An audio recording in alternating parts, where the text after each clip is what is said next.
Hello everyone, I hope you all are doing great. Today in this video we're gonna be looking at Planck's theory, right? So Planck's theory के अंदर सबसे पहले Planck's quantum theory भी कह सकते हैं. Planck's theory के अंदर सबसे पहले हमारे पास दो thoughts आए, ठीक है.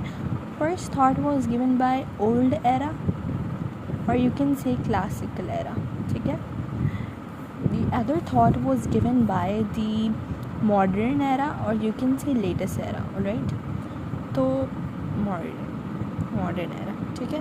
First of all, what does the old era state or the classical era state? अच्छा, classical era बोलता था that energy radiate in the form of continuous spectrum,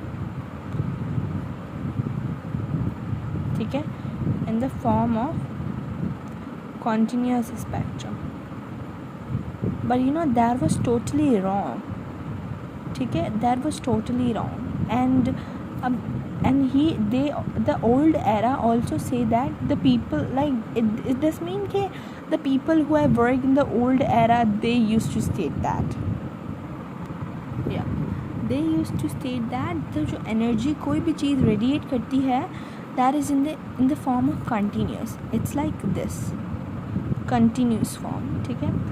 Also this says that this energy is at the higher level, at the large level के ऊपर ये energy निकलती है, ठीक है. और you can say macro level. But according to the modern era के अंदर जो theory was given by Planck, ठीक है, and his theory was accepted. He said that microscopic level पे सबसे पहले it work. Microscopic form, what does this mean? Microscopic forms mean atomic form. Atomic form के ऊपर this is applicable.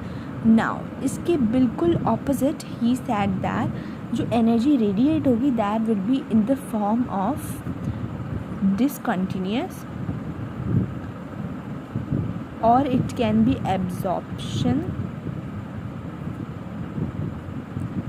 या तो फिर हमारे पास emission आएगा, ठीक है. That we're gonna discuss later on this video. First of all हम discuss कर लें कि how ये क्या prove किया था. तो for example I'm gonna make a box. By the help of the box I'm gonna make you understand.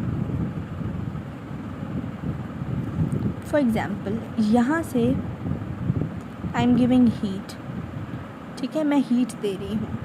तो ये जो इलेक्ट्रॉन होंगे they'll get एक्साइटेड होके वो ऊपर जाएंगे, ठीक है.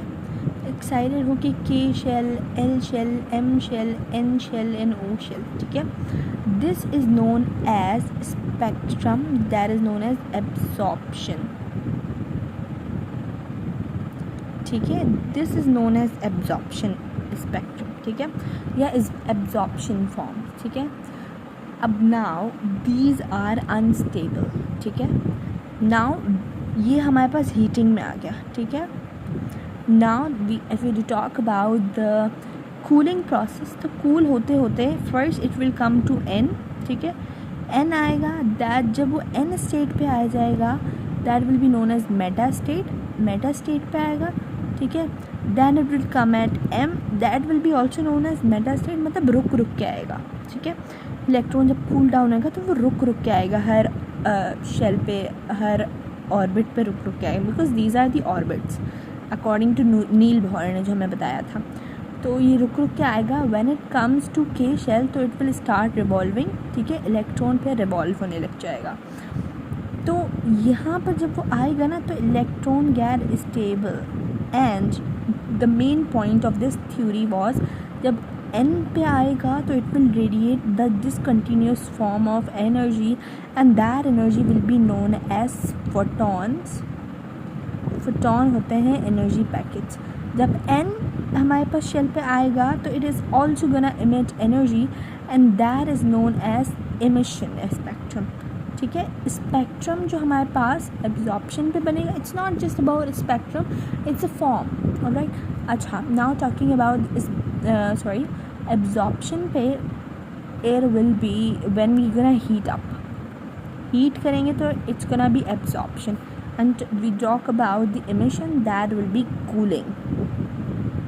ठीक है, I hope by this concept you have understood. और जब हमारे पास L पे K पे आ जाएगा तो it's gonna start revolving, that means it is stable. All right, okay. This continuous वाला जो था हमारे पास, there was modern era and that was given by Planck. ठीक है, मॉडर्न है, एम नहीं है. तो मॉडर्न के अंदर क्या होता है, ये डिसकंटिन्यूस फॉर्म है. ठीक है, वेव की फॉर्म में. तो इसका वेव नंबर, इसका लेमडा मतलब वेवलेंथ एंड इसकी फ्रीक्वेंसी डिफरेंट होगी. Yes, exactly, that will be different. So now we're gonna calculate that. So first of all, we're gonna see the postulates of Planck's theory. Postulates का मतलब the points that postulates. Postulates basically means main points that was given by. अच्छा, first of all वो यही कह रहा था कि energy जो होती है ना, that is absorb by continuous form. ठीक है, कंटिन्यूस फॉर्म की वजह से, why, due to the meta state. Due to the meta state energy is in the form of discontinuous form. You need to remember that, due to the meta state. ठीक है. दूसरा point was that energy can not be discrete. Energy can not be discrete मतलब जो fix energy है that is gonna be the fix. ठीक है. दूसरा दिया था कि energy, that means photon is directly proportional to frequency.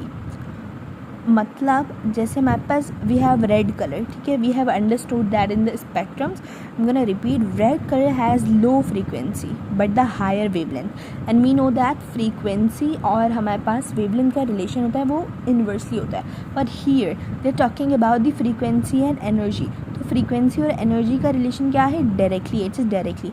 तो जब हमारे पास फ्रीक्वेंसी कम होगी रेड की frequency is always low, also the energy will be लो.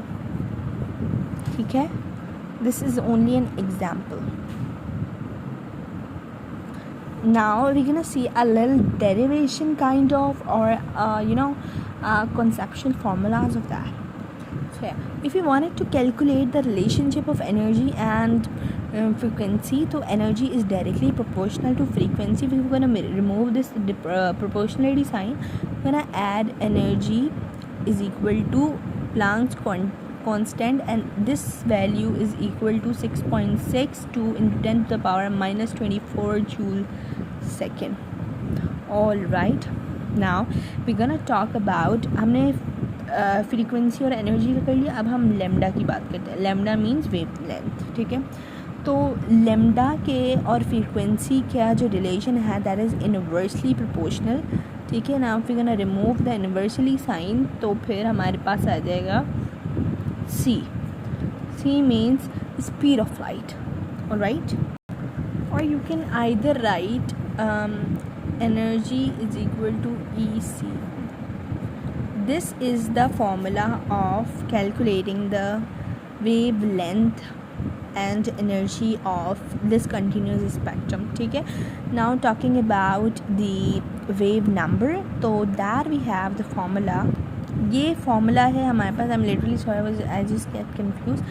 हमारे पास लेमडा मीन्स हमारे पास वेवलेंथ का है, एनर्जी इन वेवलेंथ, एंड ये वेव नंबर का है formula. Then we have this is for the frequency. ठीक है, this formula, this one that's 2 and this one 3. We need to learn these. All right, I hope that is clear. I'm gonna make a good version of this video in upcoming days, so thank you for watching.